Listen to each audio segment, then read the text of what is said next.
Olá, meu irmão, minha irmã. Estou aqui hoje numa confraternização do clero e queria partilhar um pouquinho das leituras de hoje com vocês. A leitura de Isaías hoje, capítulo 11, de 1 a 10, diz que um renovo vai sair do tronco de Jessé. Uma profecia, né? E esse que deve nascer carregará o Espírito do Senhor, de sabedoria e entendimento, os 7 dons do Espírito Santo praticamente, né? Espírito de prudência, coragem, e sua alegria se encontrará no temor do Senhor. Aqui eu quero meditar já esses primeiros versículos, em que a sua alegria se encontrará no temor do Senhor. A nossa alegria só se encontra no temor do Senhor. Não o temor de medo, mas o temor de intimidade, o temor de não querer ferir a Deus. Nós, seres humanos, somos totalmente feitos para Deus. Nós temos que ter essa noção, porque eu sei que tem muita gente aí que está me ouvindo que ainda se frustra muito com este mundo. Tem muitas decepções, acha que não consegue ser feliz. Por que Deus me fez assim? Por que eu não consigo o que eu quero? Porque, na verdade, o que você precisa para ser feliz é ser totalmente de Deus. E isso está faltando. Você não está fazendo o que deveria com a sua vida de oração, com a sua entrega na vida de caridade, se entregar, de abdicar-se pelo outro, de pensar mais na salvação do outro, na caridade. Quanto mais você pensa em você, mais infeliz você vai ser. Porque se nós somos imagem e semelhança com Deus e Ele é totalmente doação, inclusive se doou na cruz por nós, é claro que nós só vamos conseguir ser felizes quando nós conseguimos nos alinharmos com Ele. E aí são necessários os dons do Espírito Santo. Os grandes padres da igreja ensinam, por exemplo, que a gente pode fazer analogias dos dons e as virtudes do Espírito Santo com uma barca, um navio a remo, né? O remo, quando você faz o esforço, são as virtudes humanas. São importantes dominar suas paixões, aquelas que são desordenadas, não comer demais, comer menos do que quer, comer no horário certo, evitar muita coisa do olhar concupiscente, do prazer, a questão sexual, pornografia, se dominar, ter uma vida mais ascética, um banho frio de vez em quando. Isso são os remos. Mas se você tem uma vida de oração profunda, Deus também dá as mesmas virtudes, por exemplo, os cardeais, prudência, temperança, justiça e fortaleza. Ele te dá essas virtudes teologais, não as virtudes teologais, mas as virtudes infusas pelo Espírito Santo. Seria como se Deus pegasse na sua mão e te ajudasse no remo. Potencializa a sua força de virtude. Mas existe também a vela, segundo os padres, né? Que você pode alçar a vela de um barco e o sopro do Espírito nos leva ao barco bem adiante. São os dons, que são aqueles que são totalmente gratuitos, que nos impulsionam a viver essa vida sobrenatural, né? Essa vida totalmente em Deus. E as virtudes sobrenaturais da fé, esperança e caridade, que nos elevam à capacidade, capax Dei, né? Capacidade de Deus. Então aqui é mais ou menos um quadro de tudo que Deus nos oferece, de parte do que Deus nos oferece para que nós tenhamos uma vida sobrenatural, de configurar a nossa vida a Ele, de sermos caridosos e de nos doarmos completamente. É claro também os sacramentos, cada sacramento tem uma graça sacramental. Na verdade é a vida da graça, né? Essa vida. E é interessante que a forma que Deus tem para mostrar que nós temos a vida da graça é quando nós temos a cruz na nossa vida e conseguimos ter uma alegria. A verdadeira alegria, a perfeita alegria de São Francisco, que ensinou para os irmãos uma vez como seria a perfeita alegria. E ele explicou que quando dá tudo errado, e mesmo assim você tem uma alegria, porque ela é perfeita, ela vem direto de Deus, ela não depende de nada deste mundo, né? E aqui também nesse texto, que é muito bonito, todos os textos da Bíblia são muito bonitos, né? Mas esse texto aqui, ele fala de uma reconciliação do homem com o universo, com as criaturas, porque quando nós tivemos o pecado original, o homem que era responsável para cuidar da terra, acabou com o pecado, houve uma desordem também com relação ao universo, à Terra, ao planeta.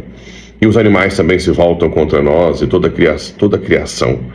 E quando Jesus restabelecer a justiça, né, nesta terra, Então, a harmonia entre o homem e a criação voltará. Por isso que aqui diz: a criança de peito brincará junto à toca da víbora, e o menino desmamado meterá a mão na caverna da áspide.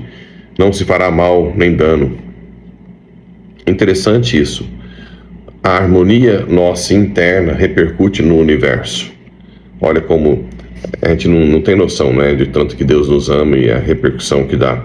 Mas a verdade é essa: quanto mais nós ordenamos a nossa vida, ao nosso redor também se é ordenado. Por isso que existe uma consequência social do pecado, e é por isso que existe o juízo final, além do juízo particular.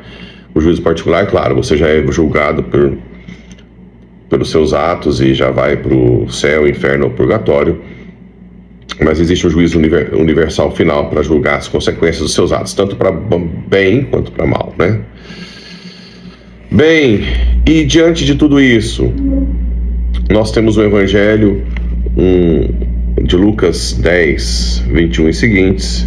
Jesus exultou e disse: Pai, Senhor do céu e da terra, eu te dou graças porque escondeste essas coisas aos sábios e inteligentes e as revelaste aos pequeninos. Todo esse mistério da graça, essa vida da graça, só é revelado a quem é humilde, a quem se faz pequeno.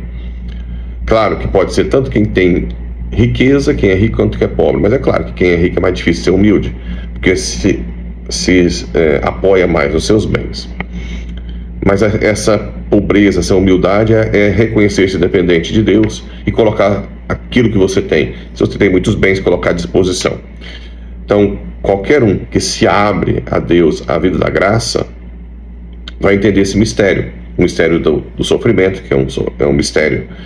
O sofrimento não impede a felicidade, pelo contrário, o sofrimento abraçado por amor traz felicidade. Isso que é o que mais deixa as pessoas assim sem entender, porque tantas pessoas que têm tanto acabam que não conseguem ser felizes. Tem saúde, tem dinheiro, tem uma família interessante, sucesso e infelizmente entram em depressão, até suicídio. Esse chamado mistério da graça só os humildes conseguem acessar, mas tem que ser humilde de verdade. Humilde de reconhecer-se assim, completamente dependente, saber que você sem Deus não pode nada. Isso muda tudo, assim. Sim, Pai, eu bendigo porque aos pequeninos, porque isso foi do teu agrado. Todas as coisas me foram entregues ao meu Pai. Ninguém conhece a quem é o Filho senão o Pai, e nem quem é o Pai senão o Filho, e aquele que o Filho quiser revelar. Então essa atração feita por Cristo, né? Só quem o Pai permite. Mas é claro, o nosso livre-arbítrio Deus leva muito a sério. Uma pessoa orgulhosa, que é autossuficiente, que pensa o dia inteiro nos seus negócios, você que está preocupado com seus negócios, não consigo pagar, e não está se prostrando diante de Deus. A imitação de Cristo diz o seguinte: por que te atormentas, choras tanto e demoras tanto a vir diante de mim no sacrário ou na oração? Quanto mais a gente passa por crises, mais deveríamos buscar a Deus. E acontece o contrário. Mais nós queremos pegar a rédea de volta. Isso é falta de humildade. Isso nos faz impedir de entrar na vida de graça. E não entrando na vida da graça, vamos ficar sempre frustrados, tristes. Bem, são leituras muito belas, irmãos. Eu peço que vocês, irmãos, que vocês rezem, leiam hoje e entendam esse mistério. Eu sei que você pode estar às vezes reclamando, murmurando: por que isso, por que aquilo, por que acontece isso comigo? Todos nós passamos por cruzes, não tem ninguém. Às vezes a gente olha o terreno do vizinho, a casa é melhor, mas você olha assim lá dentro e vê os relacionamentos frios. É muito melhor uma vida simples em Deus, a vida da graça, né? E aquilo que é o mais importante para você ser feliz é sempre de graça e disponível. É o sacrário que você pode rezar, é o rosário, é a Bíblia que você pode ler, é a oração mental com Deus, é a caridade que você pode fazer com o pouco que você tem, ou com o tempo que você tem, você pode dedicar a ajudar os outros. Eu espero que Nossa Senhora, que é aquela que mais viveu essa vida da graça, a rainha das graças, né, portadora de todas as graças, infunda em todos nós a graça necessária para sermos felizes. Que Deus abençoe muito vocês. Estou rezando, rezem por mim.